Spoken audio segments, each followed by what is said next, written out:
The future is watching. Welcome to Opcode Virtual Summit. So yeah, we're back. So I was saying, so we're gonna be talking about Windows ARM64 exploitation. So basically, I've had an ARM64 Windows laptop for around a year now, I guess.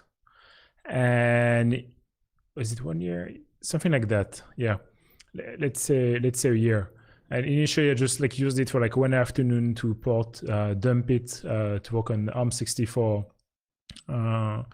And that's it, I never really touched it anymore. Although it's quite a nice machine, like it's very light, like the battery lasts like for a very long time, like more than 10 hours. So overall, it's quite a good laptop, but I didn't really use it to do like more security research. Also, like if you try to use Visual Studio on it, like it's like pretty slow. But yeah, other than that, it works quite well. There's some applications, like WireGuard, that were not ported to ARM64 yet. But otherwise, most of the stuff work fine. There's 32-bit emulation, all those things. So yeah, I didn't really do more research on it until I saw the exploit that Chumpy released for SMB Ghost. I was like, oh, that's quite cool, actually, like a good opportunity to look more into details of or like remote exploitation works now on Windows 10, especially like, like with all those like security mitigations happening. I didn't write any exploit in a long time.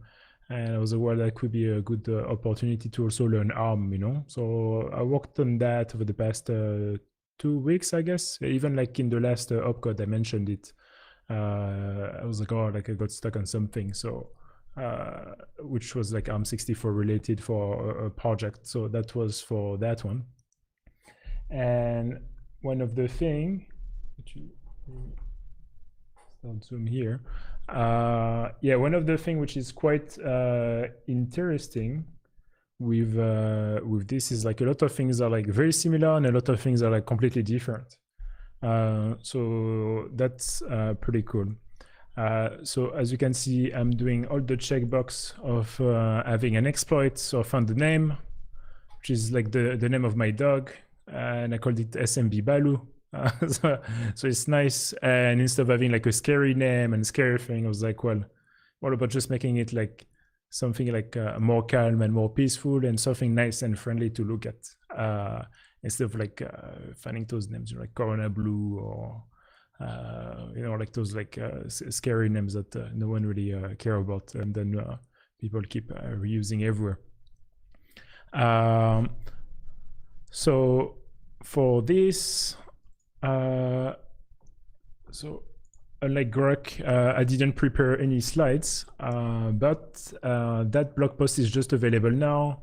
There is the exploit on GitHub, which is available. So I'm just gonna like try just gonna do it in a Twitch format where I'm just gonna like take my blog post and break it down and use it as a support for my presentation today.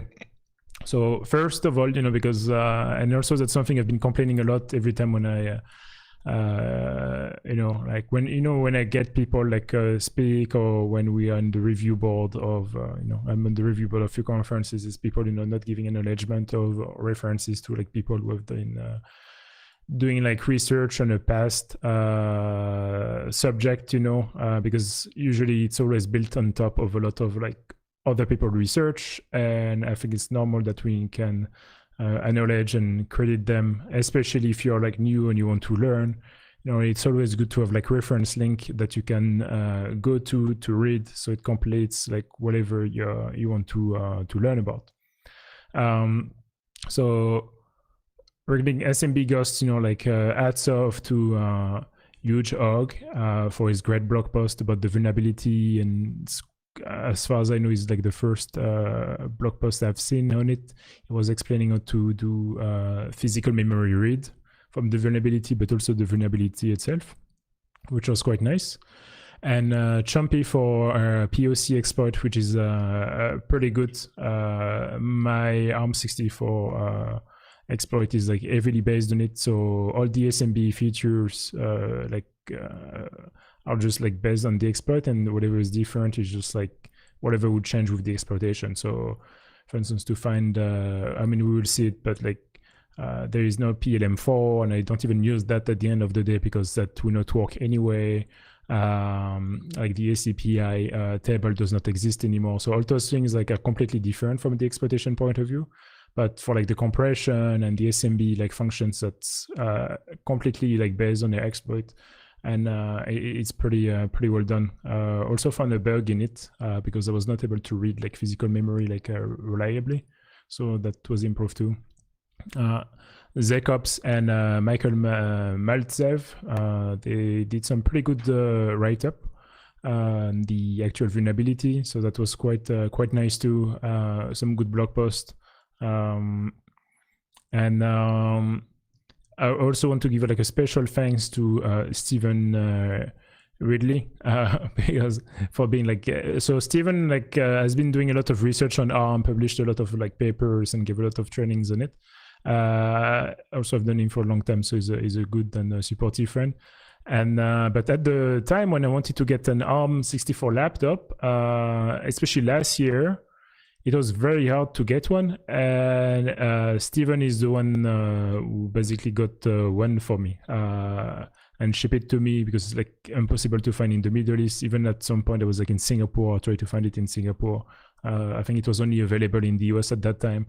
Now it's a bit easier to get an ARM64 laptop. Unfortunately, and I try to find numbers, if any of you, like in the chat or watching this, like I can't find any numbers about like ARM64 laptops or machines, being used on Windows. I would be very interested to know about how many devices are in circulation now.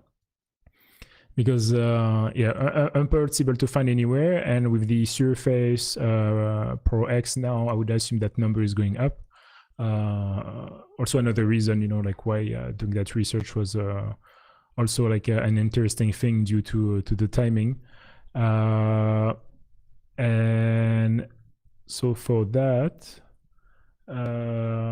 obviously like to Barnaby, I was talking about it with Zero Sum. As far as we can read, is like the first person who publicly talked about APC injection techniques. So I wanted to give him like an appropriate a credit. I think his paper, I mean, I'm giving a timeline after, but like it's like 15 years ago that he released it. And also there's not many people who actually like try to use ARM64. I know like Satoshi and Peter like managed to set up a debugger on ARM64 a while back. So whenever I worked on Dumpit ARM64, I didn't even use a debugger, as it was like very straightforward to recreate. Also, when you like write a program, you get a crash dump. You can just open the crash dump even without having the debugger. So it makes it like very easy to debug. So yeah, kudos for them, and thanks again for helping me to set up debugger, because there is no like Ethernet cable or anything, so you just have USB-C ports. But actually it just works like the same way, just like network debugging using like a good quality like USB-C cable from your host to your laptop, and that's pretty much it. Like it just appears as a new internet connection, and that's very straightforward. For some reason I was really expecting something more complicated, and just very straightforward to set up. A big thanks to Sean, so Zero Sum. He did a lot of work on explaining and reversing Eternal Blue and Double Pulsar. And so like a lot of his work around SMB exploitation is very helpful in general. It was here, and he's a good person I can brainstorm with for those things. Laurent Gaffier for his work on SMB. Laurent has been doing a lot of like SMB research over the past like 10 years. I remember we invited him to speak at our conference in Paris 10 years ago, where he was basically like, he had so many like SMB bugs. It was just crazy. And I remember even at that point, I was like, yeah, but there's no way you still gonna find like SMB bugs like that, and look at us when 2020 and there's still like so many like critical bugs in SMB actually. So on that, I was picking SMB as a target. He has been quite the pioneer. So definitely like following him on Twitter. He is posting a lot of cool stuff. Yeah, and the NSA and shadow brokers, obviously, because of Eternal Blue and Double Pulsar. I think that's also one of the main reasons people are freaking out about any type of like remote code execution in SMB because of Eternal Blue, which is pretty old now. Like the exploit itself is almost going to be like 10 years old. Like, it's what, like 6 years old, 7 years old? Like, correct me if I'm wrong, but that's quite a long time if you think about it. And people are still talking about it. And there's obviously like way better exploit in the wild that we haven't found yet, which is a bit worrying if you think about it, because it shows you like the gap between like defense and offense, because it takes so many years for defense to catch up on techniques and find like countermeasures. It's a bit worrying. I mean, even though like anti-phishing is still an actual topic, and we're in 2020, so imagine kind of remote code execution. Yeah, Microsoft, which it's Microsoft team who found the vulnerability in the first place. Nicola Economou and Alex Ionescu for their AL research that they published. So it's quite interesting. Nikita Karatnikov, who has been a pretty big inspiration to do some work on ARM. So I've been enjoying brainstorming with him. And Suel Amu, who has been publishing a pretty interesting blog post on APC ATW, so for all the event stuff, and obviously the Opcode community, and and my dog Baloo, who is here, who has been the inspiration behind them. Anyway, I guess we can start now. Yeah, because one can patch stupid. Yeah, it's true. I mean, like anti-phishing, you're not patching anything if you think about it. People are like still pretty big in it. So yeah, one of the thing about it, so that's the version I've been using, so the 18.36.2 version of Windows, and even at some point, like because I think overall, like I had to reboot my machine like more than 100 times, from like the different crash, different things I was testing, like just random things, And once, like when I restarted my machine, it was applying Windows updates. I was like, no way, I hope I can remove them. Obviously, I can. Well, obviously, like it's not that obvious, but I was able to remove like the updates. So I was like, oh, it's like really. I felt like it was quite scary here. So I'm giving the name of the patch, actually, and yeah, let's just start with the demo, then I can explain how it works.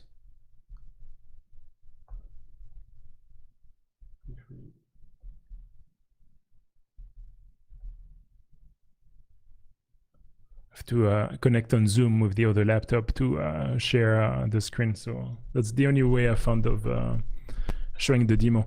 I was thinking of doing a reverse shell code, and then I was like, oh, whatever. No, I'm just gonna do like a calc shell code, that's the same thing, and at least people won't reuse it,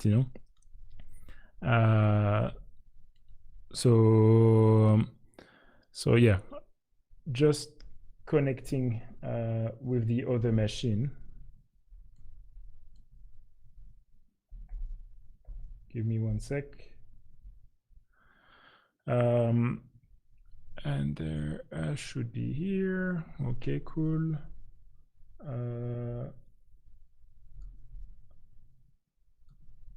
Continue share screen. Okay, and I think we should be able now to see my screen. So let me just move the exploit now.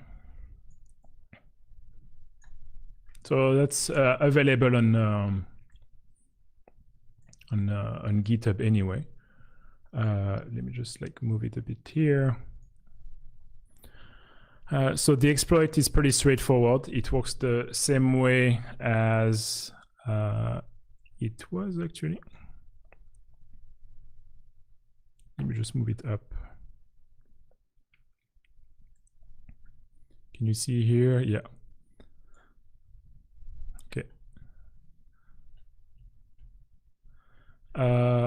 Actually, maybe I can just move this guy here. Yeah. And yeah, it works pretty much the same way as the exploit from Chumpy, same parameters. And then let's see if it does work. Writing the shellcode, yes. Execution, okay. And we got our calc. That's pretty much for the demo.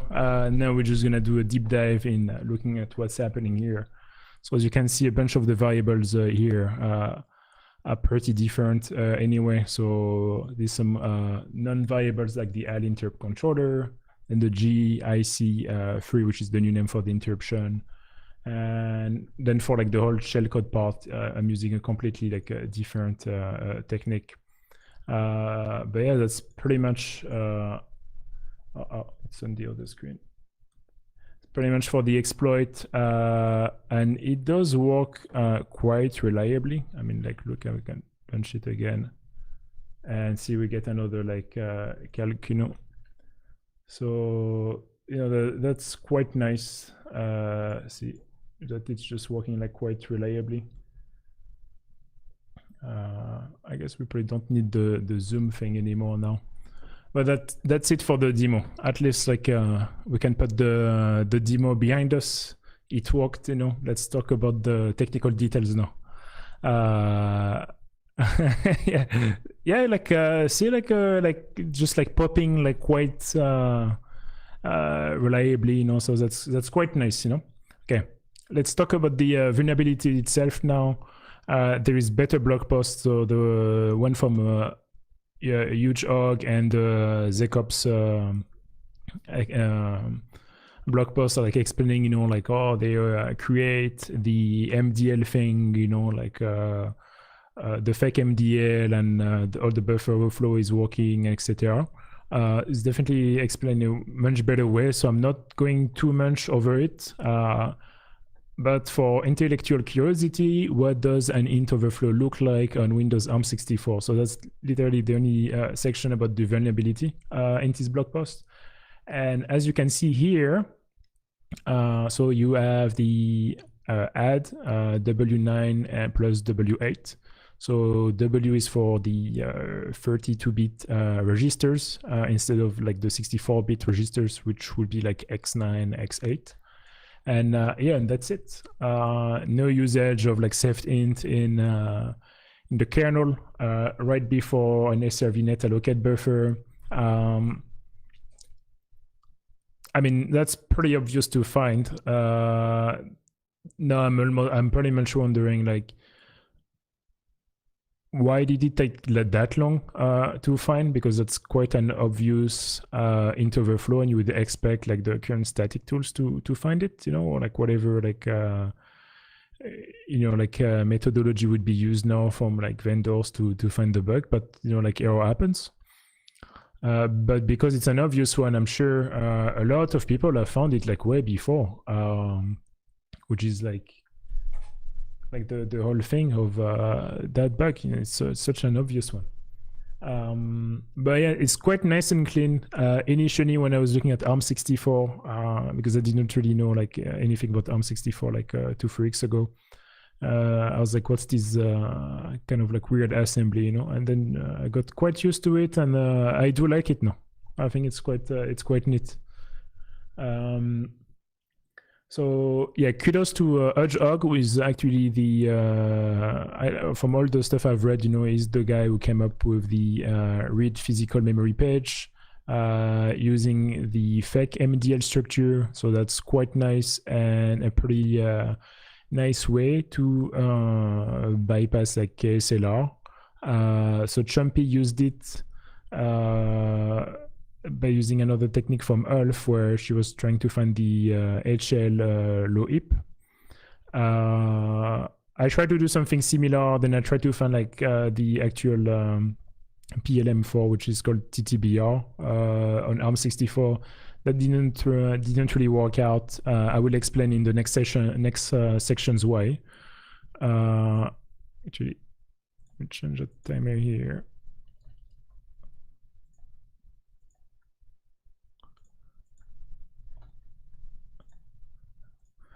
And I had to do a bunch of debugging around it, so I'm posting some of the comments here. And I have my debugger loaded in case if you have any questions or if there's anything you want me to verify on the ARM64 machine, so I can make it interactive and fun. Yeah, so here I was just like looking at the int overflow, so the allocation, and the SRV net send data function, well, to know what was the address inside my MDL. And then one thing led to another. I wanted to understand, so the problem I had when I was using the Chumpy exploit directly on my machine initially is, well, first nothing was crashing. I was like, okay, that's interesting. And then when I was, sometime it crashed much later, and then I started to look at it, and all the data I was getting was the K user shared data stuff, regardless of the physical address I would put inside. So then I started to wonder, I was like, well, it's just reading a virtual address. It's not reading the physical address at all, like I was promised. I was wondering if the behavior was different on ARM64. Then I saw also some issues on a GitHub repository where people were complaining, saying, oh, the read primitive was failing. And then I started to look at the MDL flags being used. And I ended up using the 5018 flag instead of the 51C, which is removing the MDL source is non-page pool.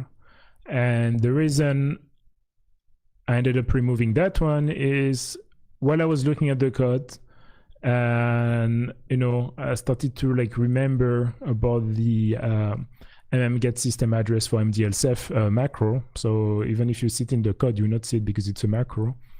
But there is always those checks on the MDL flags, checking if so if page pool,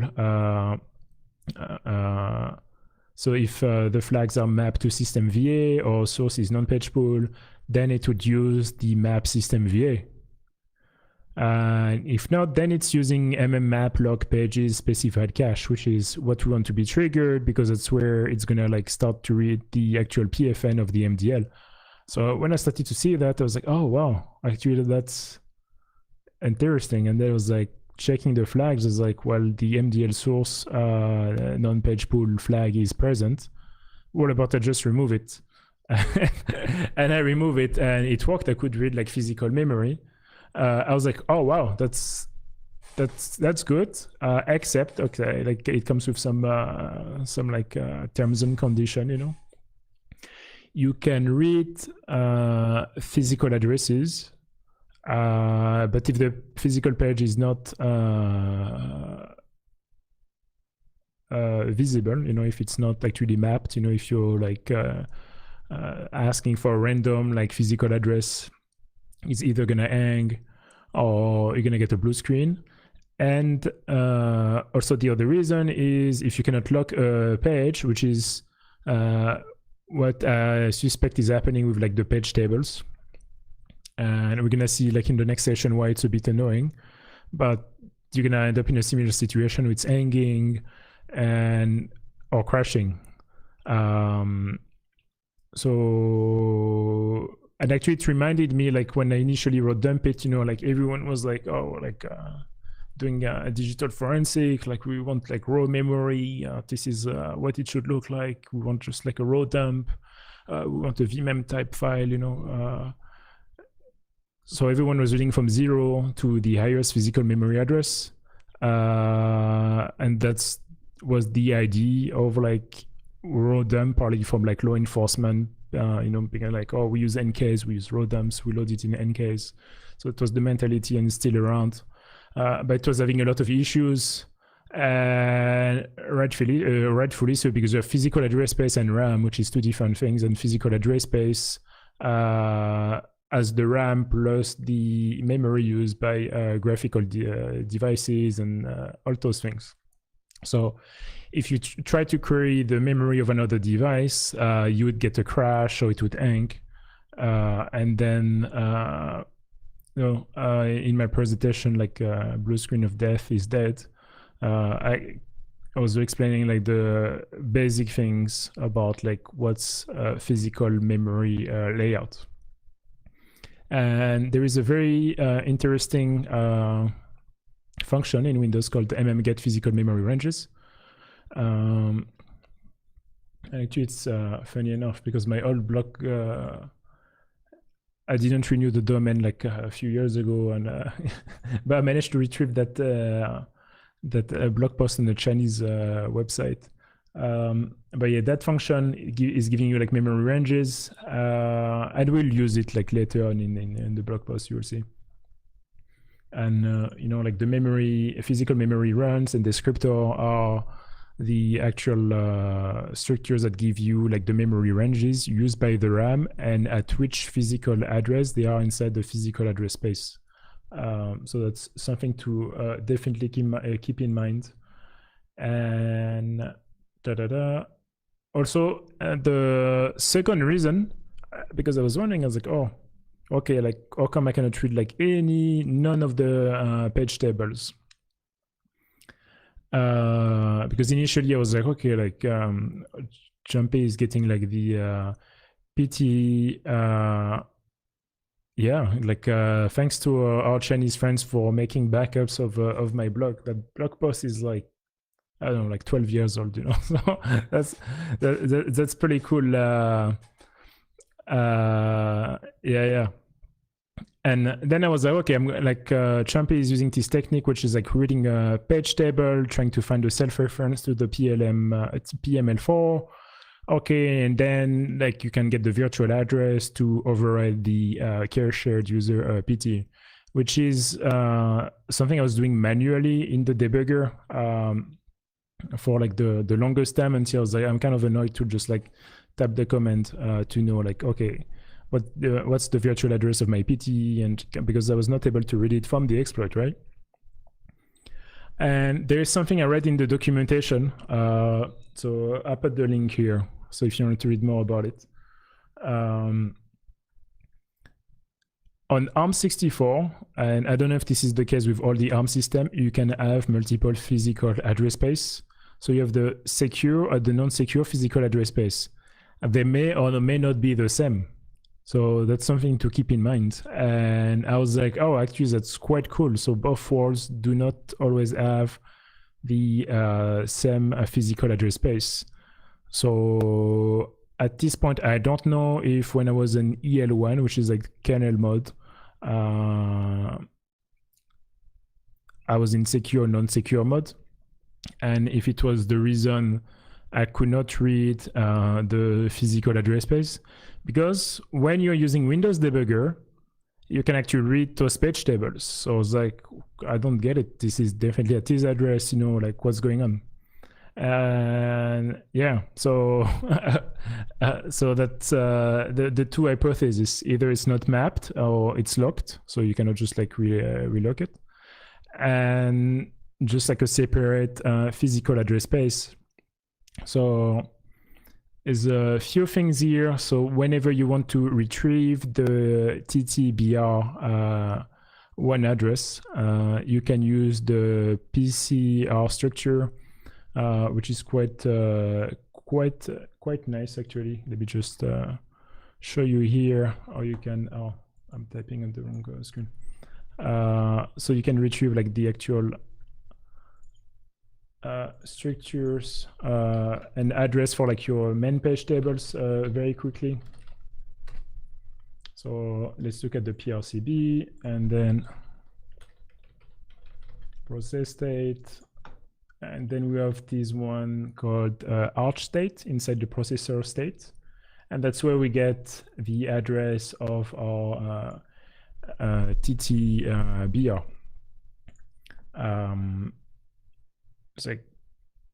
So that's the main one. So we have the so EL1 kernel, and then with the secure and non-secure ones. So that's how we can look at it. And then, you know, if we actually look at it, you know, we can actually read it inside Windows Debugger. But if we look for that same physical address, and yes, there is an 8 at the beginning. We'll see why after. Yeah, there is that's not readable from the exploit, although that address does exist. And another like variable which is interesting, which we'll use in our shellcode, is vbar EL1. And vbar EL1 is the ARM64 exception vector. Bruce Deng actually wrote a pretty nice blog post about like how it worked. I found it after actually when I was like trying to search more information about vbar EL1. But yeah, so if you're coming from x64, TTBR0 is basically like the equivalent of like the PML4 or CR3 register. That's like the main thing you need to remember.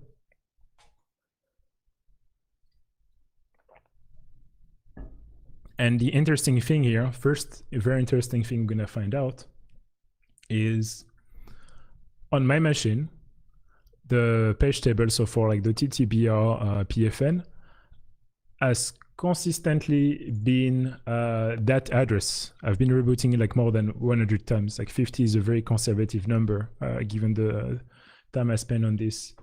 And even if you look here, I just tried again, it's the same value. So I'm not saying it's static across all the machines. I'm just saying it's static per machine. So if you know it once on a machine, like very likely it's always going to be like that, unless like some changes have been made like recently, which I'm not aware of. Yeah, that address is quite consistent. And here, let me check, does it work? Yeah. And from debugging the actual bootloader, so if you look the call right after, so boot mg fw module, so there's a function called arm64 p-allocate and initialize page table, which allocates like the main, you know, like TTBR that returns this address. So to understand how the address is being computed per machine, or to do some prediction, like I or we would need to look at that specific function and what's the logic behind it. But I didn't have time to do it yet. But that's basically where the answer would be if we would want to know the exact answer of why it's static. So initially when I saw that, I was like, well, that's quite nice. We have like a TTBR, which is static. So I should be able to read it and find the self reference to the TTBR, so I can get the, you know, like the virtual address, and then find the virtual address of the PT I'm interested in to like flip the NX bits, right?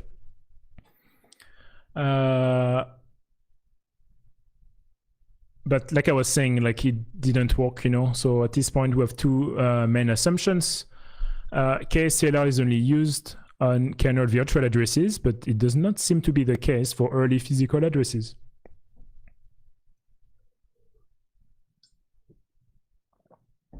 So we have KSLR for virtual addresses, but not for all the physical addresses. The second point is, but unfortunately, we cannot read physical page tables. Well, let's think a bit out of the box here. What's the other PT that's created very early that we would be interested in? What about AHLP interp controller? Well, guess what? It worked. I was like, oh my god, that's crazy. So here the PFN is always like 80009 on my machine, and that has been like very consistent across a few machines that I managed to look at. Unfortunately, they were the other ones were patched, so I could not like have tried the exploit. But so the terms and condition here is, so the exact answer is, okay, the static address is not always like 8009 as a PFN, but the logic is the same. Is so where does it start with an 8 in the first place, right? Like where is it, like 8000 or like 80,000? So the reason it is 80,000 is because if you look at the actual like physical memory descriptor I was talking about early, like here when I was talking about that function here in my blog post backed by our Chinese friends, the actual physical memory descriptor here in my case start with 80,000. And on my friend's machine, who had a completely different laptop from a different brand, it starts with 40,000. And then, so you just take the base page of the first physical memory descriptor, and even here, you know, like let's look at it. So see, it's like it is like 80,000, and then you can see like the other ones, like it's mapped completely differently. So it is the base page plus 9, and then you get your PFN. So in theory, and I tried in my case, I was like, okay, what happens if I try to read that physical address on my machine, and then the one that I know is valid? So when I tried to read this, I got a blue screen, you know, it was hanging, because initially I was like, well, in that case, if I just need to try like 2 physical address to get the interp controller like PFN, like that's definitely worth it. But you know, if you get it wrong, like it's gonna crash. So it would have to be like brand specific or like something like that. But I'm sure there's like better ways to find it. But that's basically like the logic behind it is whatever base page you have plus 9, and then you have the PFN of the or like HAL interp controller. And then if we look here, because we like nice things,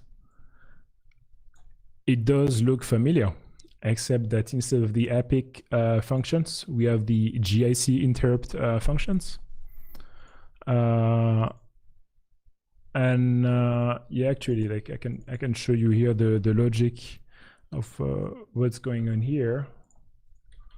But if we look in this function, so read interrupt controllers, that's basically where I'm reading sort of like my physical address, which is a fixed address. I read it. I do some like very simple heuristic at this specific address, which is here. So here I know it's a size to verify the actual like structure that it is the right structure. And there's few informations I want to retrieve here. So first of all is the actual virtual address of HL interrupt controller, because we're gonna need it when we're gonna patch one entry in it. The original address of the GIC3 request interrupt, because that's the entry we're gonna patch. And yeah, and its virtual address. And And that, yeah, and that's the second, the last information we do care about is the HL virtual address. So here I just make a subtraction because I'm just taking the virtual relative virtual address of interrupt controller, because we'll see why in the next section. So that's the heuristic I was talking about. So here, static verify the address. We do care about the base address of HL for later stage. So that's the offset, the delta I'm removing here. And so what I was saying is APIC does not exist on ARM64. So one of the things which is different is APIC is replaced by something called generic interrupt controller, and there's multiple versions. The version implemented here is 3. I think the latest one is 4. And so yeah, it defines how to handle like all the interrupt, obviously, and it can be like uniprocessor or multiprocessor. In our case, like we're gonna patch the request interrupt entry just to be faithful to the APIC version where we patch the APIC request interrupt.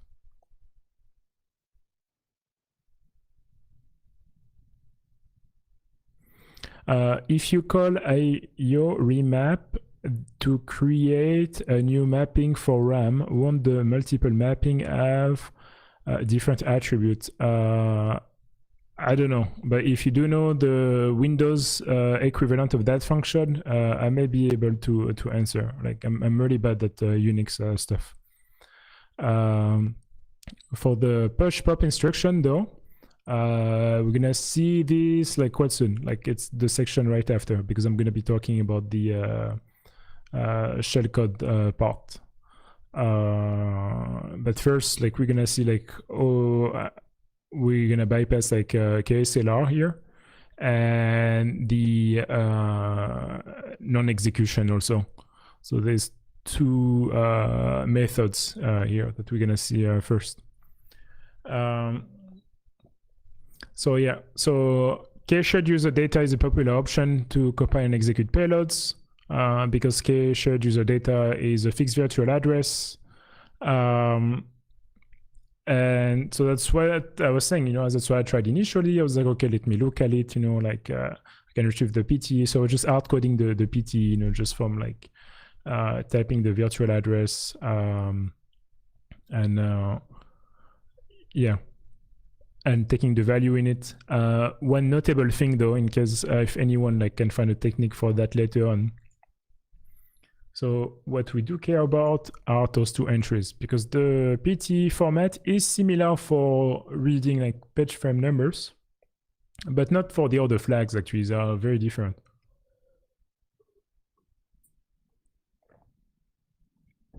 So there's two PT that we care about is privilege no execute, which means no code execution in kernel mode, and user no execute, which means no execution in user mode, which is EL0. So if you flip those bits, which is basically what I do here, you put both of them to false, and that's it. In theory, like your PT will be executable. But like I was saying, remember, we cannot read physical page tables with our MDL assisted physical page read. So I was doing that technique like with the help of the debugger, like I was like finding the PT and everything. So it was pointless because we cannot use it in practice. Then I started to wonder, I was like, why would I even like try to do like everyone and just use like a shared user data when I'm sure there's a better way of doing it. So why trying to find a PT and flip it just to execute code? I'm sure there is like other like pages we can use to put our code, And then I started to look at the base image of kernel modules. And one of the things I noticed is, well, they're all executable. And why? Well, I'm even making jokes in that blog post, and, it's getting serious here. So I love big pages. I cannot lie. Why? So because the binaries are mapped over like big pages, and like the header page is not on a 4K page, and then binary on a big page which is executable. The whole binary is executable. So if you take the code of the binary or the header, it's going to be in an executable PT, which is quite nice. So what I ended up doing is, remember, like here, I was saying, okay, we do have the virtual address of registered interrupt controller. So we can retrieve the actual base address of the HL module. So you see here, we get the base address, and yeah, with the base address of the HL module. So that's quite nice, because now we do know where we can copy. Yeah, and here, I do check like the PTE, and as you can see, not executable. Well, no, it is executable because the non-execute flag is off. So if we just put our shellcode at like HL plus 500, because I didn't want to overwrite the original header. Because also imagine you overwrite the thing to write your shellcode, and then with your shellcode you try to read the export table, which was overwritten by your shellcode. It's like, so that would be quite stupid, right? That's one of the main reasons also we don't do it.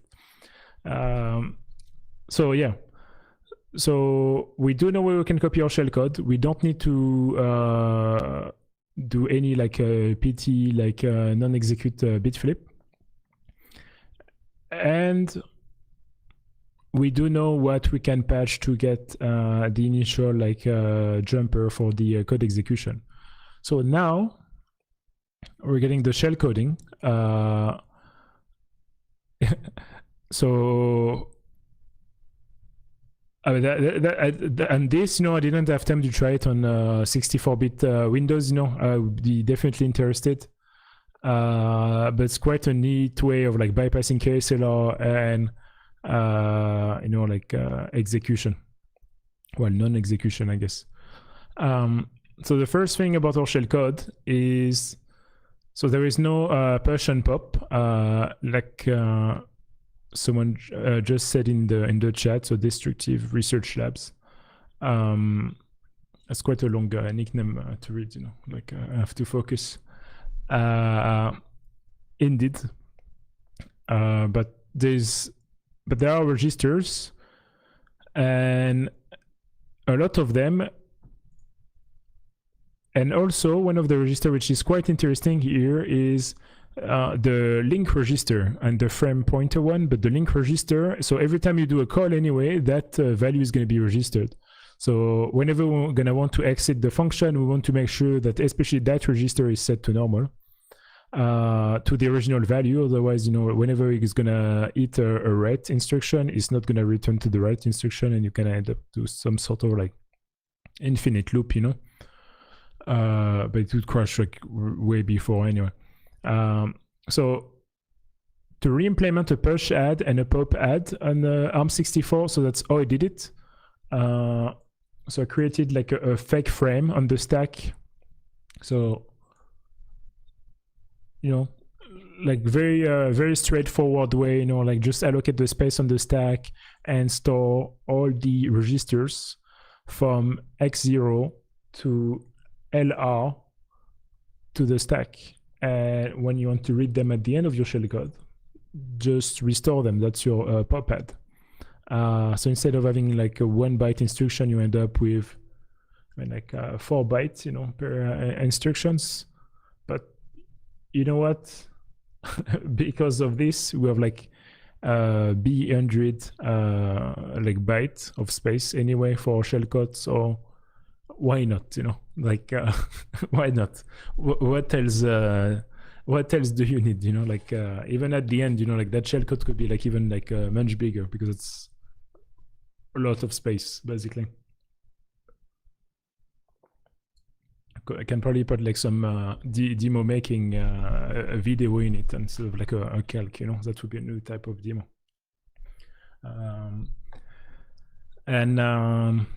So we have a push add, pop add. The next step is, okay, how do we get the address of the current process? So also there's something interesting happening with the x18 register. So it has two names. So in Windows Debugger, they would use that notation, which is, I mean, I prefer that one because it's the least confusing because all those like registers sound the same. Or the IDA notation, which I'm not a big fan of because it's very confusing, and something for like the you know, like the MRS and MSR instructions. It's much easier to read on Windows Debugger than on IDA, because this on Windows Debugger, as you can see, okay, like you can see what's going on here, but in IDA you would see like C0 or C2, like unreadable. So it's quite confusing. But anyway, so XPR in kernel mode is pointing to the KPCR structure, so we can just like read it, get our thread and process, and in user node it's gonna point to the TEB, which is also something we're gonna use for our user mode shellcode. And once we have like our current e-process, then you can obviously like walk through all the process to retrieve the kernel base address. So we're gonna use that register I was mentioning before, so the vbar EL1, so the Victor base address register for, and as you can see, it does say, you know, like EL1, so that's the version for the kernel, where we get the KI ARM64 exception vector function. So for all the exceptions, it's going to go through that function. Bruce Deng wrote a quite nice blog post actually about it. So yeah, he was explaining like, although it's not really relevant for the shellcode, he's kind of explaining. See, that's the notation I was talking about from like IDA, or this, you know, like it's I mean, I don't know, like like look, even see, like just to like it in Windows DBG it would be like MRS X1 ELR underscore EL1, you know, like, okay, like you kind of know what's happening, but like look at this, like 0, like C4 0, like 1, you know, like I mean, definitely needs some macro in IDA to understand this, because like let's say we look at it now in WinDBG.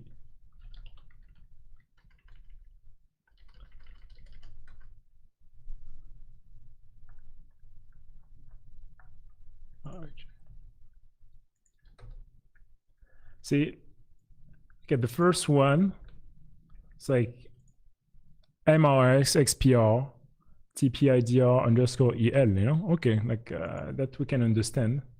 Then you have like the IDA version, which is like X18, you know, instead of XPR, and all those things behind, you know, like very, very, very confusing. Definitely not very user friendly to read. Same thing, see, like same thing for like ELR, the like all those registers here. You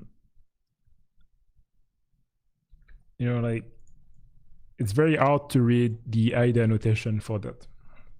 Very hard. Which is funny, because if you use the Windows Debugger notation anyway and compile it with your compiler, like your assembly compiler, it will work anyway. So I mean, I'm sure we're gonna see an option in the future, but I do hope so, because it's unreadable. Anyway, so to get the NTOS kernel base here, so we just get the exception vector function address, and you know, we clear the bytes. which is what we do here. And yeah, we'll just like subtract the base from it, and that's it, and we work backward. And we check the signature. If it's an MZ, that's it, we have the base address. Another interesting thing also for the shellcode, which is ARM64 specific, is they have a bunch of CRC32 opcodes. So that's quite nice, especially when you want to hash functions, because instead of doing your own hashing function or whatever, so in my case, I was just using my own hashing function, which was using the CRC32B like instruction. And yeah, so I have this clean way of like hashing like function name, and that's pretty much it. Another cool thing also is, and I got the idea from brainstorming with Zero Sum, is so if you look now, all the Windows like kernel shellcodes, they all use like APC twice, and even like SMBaloo actually like wrote this nice blog post actually last year about it. Was it last year? Yeah, last year. Saying like ATP is using ETW to detect user mode APC injection from kernel mode. It's a good blog post. I would recommend you to read it. It's quite straightforward. But yeah, so there is an ETW event to trigger like this, and actually also like Huge Hog mentioned in his blog post that he had to patch one of the function from from kernel mode, but in user mode, which was the NTDLL equivalent, which is here. My kernel on shellcode is a very orthodox one, APC twice, didn't work at first. While writing the kernel shellcode, I found that the user CFG recognized the APC call for user-alone shellcode as invalid and intercepted it. As you can see from the screenshot below, KI user APC dispatch calls LDRP validate user call target before jumping into the user shellcode. So there's potentially like two annoying things that we don't want to have to do, and we don't want to have to look for like the NTDLL function and patch this function, like he had to do, like we can patch the function. It's actually quite nice that he shared that, because that's the first time I heard about it. So that's also something I wanted to be aware of. And I was like, yeah, you know what? I'm just gonna like try to see if there's a better way to do it. And if you look even at the APC like injection anyway in user mode, it had been like people have been using the same thing for a very long time, since 2005. Like when Barnaby Jack initially published it. I did write about like kind of like the blind spot of some EDR, because a lot of the EDRs now anyway are like relying on the ETW events. So I was talking about the history of the APC techniques, how it kind of became more popular for injection, and or like we are detecting it, or we're like doing some different type of detection for like such things with our platform Stardust. But yeah, like everyone has been using it for a long time, kind of like annoying. But the good thing is with Windows 10, there's this API that appeared, which makes our life easier. Exported by the kernel this time. It was always exported by NTDLL, but now it's exported by the kernel. It's called RTL create user thread. So now guess what does it do? Yes, it's beautiful, and it does work nicely. I mean, I've been laughing during the whole time I was writing this exploit, because I don't know anything about exploit. I just wanted to learn ARM, I mean, I read stuff about exploit, but I don't write exploits. Zero Sum also wrote a nice blog post about ring zero escapes. It didn't cover that one, but I did try it, and I didn't try it on x64. I tried it on ARM64. It worked fine, you know. I'm pretty sure it works on x64 also, because it's also exported. And the way it works, so that's the actual like pseudocode of my my shell code. So you don't have to read like all those crazy like registers. So I use one APC once to get out of that super high like IRQL, you know, and just like resume back the execution, you know, to the normal state, you know, because I don't want to stay in that IRQL mode, and I don't want to change the IRQL in that specific mode to avoid any problem. And then to lower my IRQL, so here I could have hard-coded the actual like RQL change, you know, for like to go from to passive, you know. They just overwrite it in the PCR. But since I had the base address of HAL, you know, I was like, you know what, I'm just gonna play safe. I want to do something clean, so I'm just gonna call like kf lower RQL and kf rise RQL just to like have something nice. Then I use like k stack attach process to be in the current e process of my target process. I just decided to allocate, you know, like just a nice like 1000 you know, like one page in my user mode virtual address space. For the handle, I just use -1 because we did the stack attach process. We don't need, I mean, I've seen people like doing that where just like, you know, like do like the NT process handle and pass the handle. Like, doesn't make any sense. Yeah, then I just do like an homemade mem copy, and then I call my RTL create user process. What else do you need? It's like, what else do you need? So on an x64, you know, like shellcode, you see like STI, CLI to enable and disable interrupts. You can do that the same way here. I mean, I just used it only when debugging, but not in the version you saw. You know, it's not a version that I want to debug anyway, so just removed it because it was not necessary. And after we call our popad, we just pass the execution back to where we want to go. And so, yeah, the equivalent of a jump, you know, like registry is BR x8, and the red never gets executed anyway. And because when we did our pub add, we restored the LR register, which is the return address, then we were good to go, you know. Actually, let me show you the actual. I mean, you can see it on the. If you go on the GitHub, anyways, is the full full shell code, you know, which is here. Tac. Yeah, here are some notes, you know, that I had before. See, like that's the push add. That's the internal base address, you know, where I keep saving all the you know, functions and values that I like and want to use.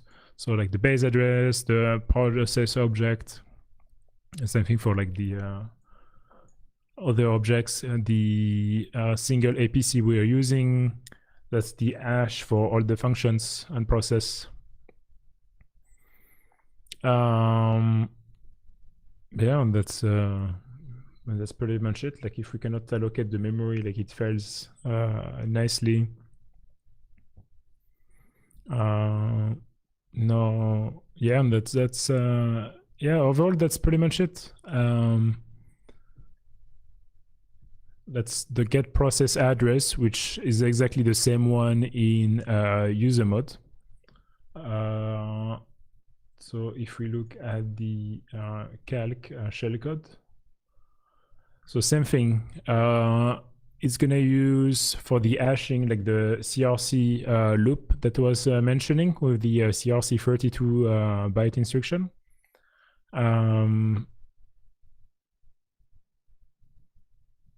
Yeah, calling our function here. I didn't put a full like per chat per pad, because whatever, it's like in user mode, and that was fine. But yeah, that's pretty much like the same way. It's more compact than the actual because initially I was like allocating a small stack and everything, but at the end I'm not even like doing all of this. I'm using a much more compact version. And yeah, that's pretty much it for like the user learn part. So remember, like x18, which is XPR, is pointing to TEB in user learn and the PCR in kernel mode. So once it's being executed, so we are in EL0. From the TEB, we can access to the PEB, and then from here we can just like work the DLL just like a regular shellcode. And yeah, and that's pretty much it. So pretty stable overall.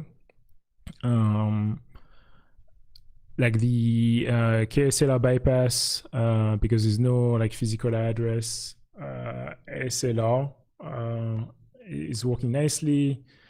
No need to patch a PT. Yeah, overall it's pretty nice. Conclusion here. Memory forensic is dead. Long live to memory analysis. I stopped calling memory forensic. I just like call it memory analysis, because at the end of the day, all the things you have to do now anyway, like if you want to find like like stuff in memory, like let's say that's HL. I mean, in theory, like we should find our shellcode here, right? And here is our shellcode that was executed, is still in memory, right? So you can see like the post exploitation detection for it, because obviously, like I was saying, like the goal of that blog post is to be educational, because it's interesting to understand techniques, but at the same time also to understand how to better detect. So here in that case, because the interrupt controller entry is going to be repatched right after, right? So unless you do clean your shellcode right after, it's still going to be present in memory. And here, as you can see, that's our stack frame.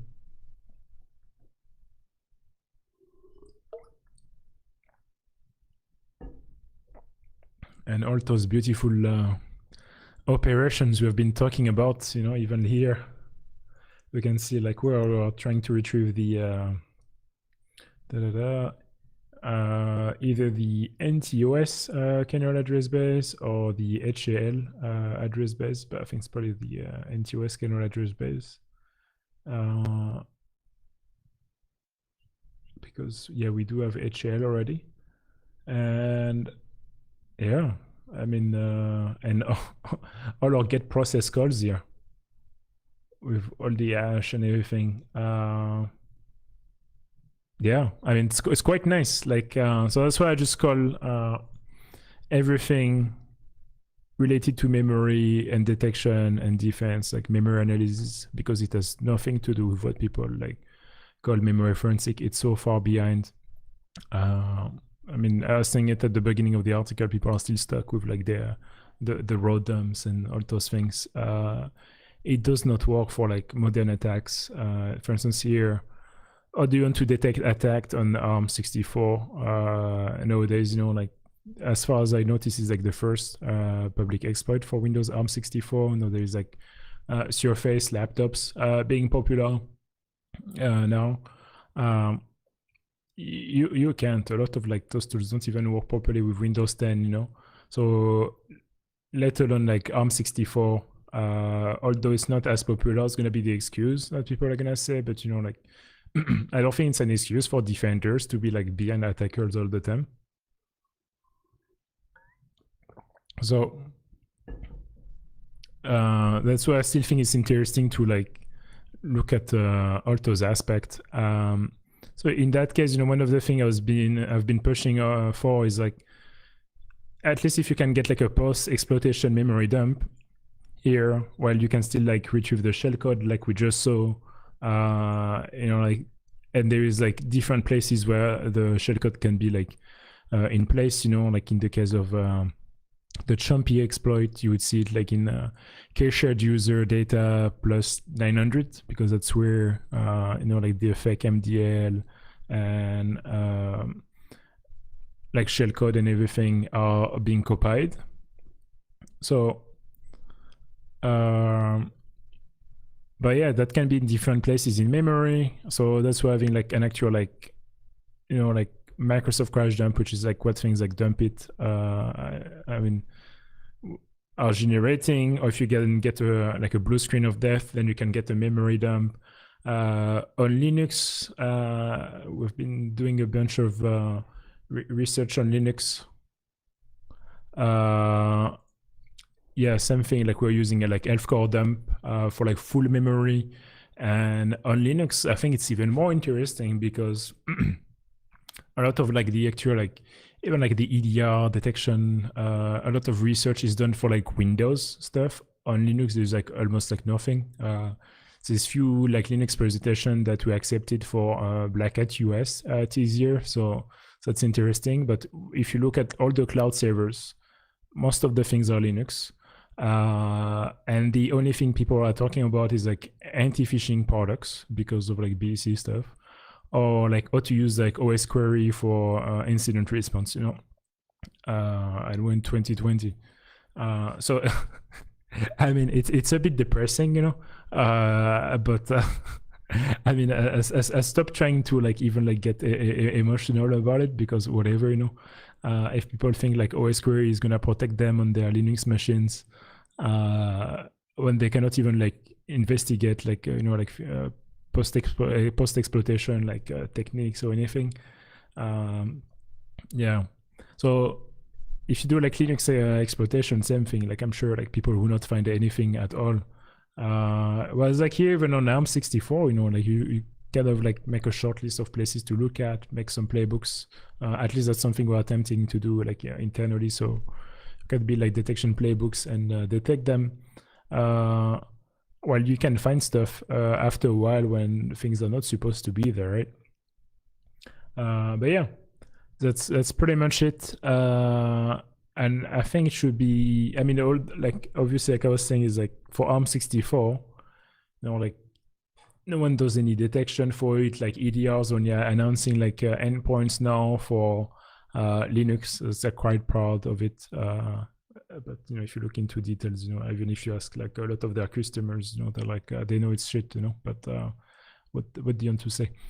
But yeah, it's kind of sad that defense is just like kind of limited to like converting like IT tools into like DFIR like utilities, but cannot really convince people that whatever they have learned is a bit useless and not how they should be doing things. But yeah, so that's pretty much it. Although I hope I was not too much of a downer at the end, like didn't mean to be depressing. But yeah, everything is on GitHub. Even the full blog post actually is on GitHub. Looks quite nice actually on GitHub. In case like if my website shuts down and some Chinese friends want to do like a backup of some of my articles again. At least it's on GitHub now to be easier for people to do a git clone. Yeah, the full exploit is here. The kernel shellcode, the userland shellcode. Yeah, if you look at the exploit file, you would see like most of the stuff that are being described here. And yeah, and that's pretty much it for my presentation. So if you have any questions, you're more than welcome to shoot them. Otherwise, if you have no questions, you're more than welcome to join us on the Discord server. So we're always there. How long of a period of time did it take this for you to? I would say around 2 weeks, 2 to 3 weeks. Because I started a bit before the other like opcode. I was kind of like, I was hoping to finish and everything. Yeah, and I finished like 1 week later. So I would say like between 2 and 3 weeks. From like learning how to set up like the debugger, learning ARM and all those things. But yeah, it's quite interesting. Like I was saying, like ARM actually, I didn't really like it at the beginning. I found it very confusing because I was so used to like the Intel syntax. But it's quite nice actually. I do like it, and yeah, I'm also trying to learn a bit more about like embedded device because all of them are ARM. It's not ARM64, but you know, like I do feel like IoT is definitely gonna have an interesting like space. A millimeter this morning actually, but yeah, I think there's lots of cool stuff to do research-wise, you know. But yeah, so you guys are more than welcome to join the Discord. If you have any questions, you can shoot a message on Twitter. Or just like come join on Discord. You know, we start to have a pretty good group of people. Like it's kind of like a close group. Like we're not that many. We're just like few hundreds. But most of the people are like really good researchers or like you know like teenagers who want to learn more about security or like IT and all those things. So it's a good mix of people. Everyone is behaving like nicely and everything. It's just like. I'm just trying to recreate like the atmosphere of like IRC like 15, 20 years ago, you know, when it was nice, you'd ask questions, you know, like you, although before like we didn't have like Stack Overflow and all those things. But I do miss like IRC a lot. I do feel like it's quite an instrumental place, you know, when you want to ask some things or like look for a job or all those things. So yeah. Subscribe on the YouTube channel and come join us on Discord. And yeah, if you have more questions, yeah, don't hesitate.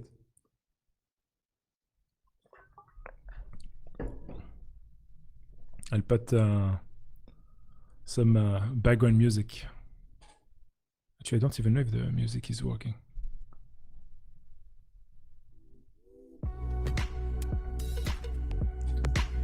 So that's it. And no more question. I guess this means that this is the end of this live stream. So also, if you do want to present for the next opcode, the call for paper link is available on the website. You're more than welcome to submit. So this is edition 8. We have 9 and 10, and I think after 10 maybe like it's time to take like a bit of a break for a bit, unless there's like more like cool presentations. But yeah, and yeah, just like at least you know that all the links are available on the GitHub for the other presentations also. I'm gonna put the resource also on the GitHub, and thanks to our speakers today, so Grok, Corentin, and Paul. But yeah, that's pretty much it. No more questions, no more comments. I guess it's time to let you go, so I can get some food. Getting thirsty here. It's like 40 degrees in Dubai. Okay, guys, take care.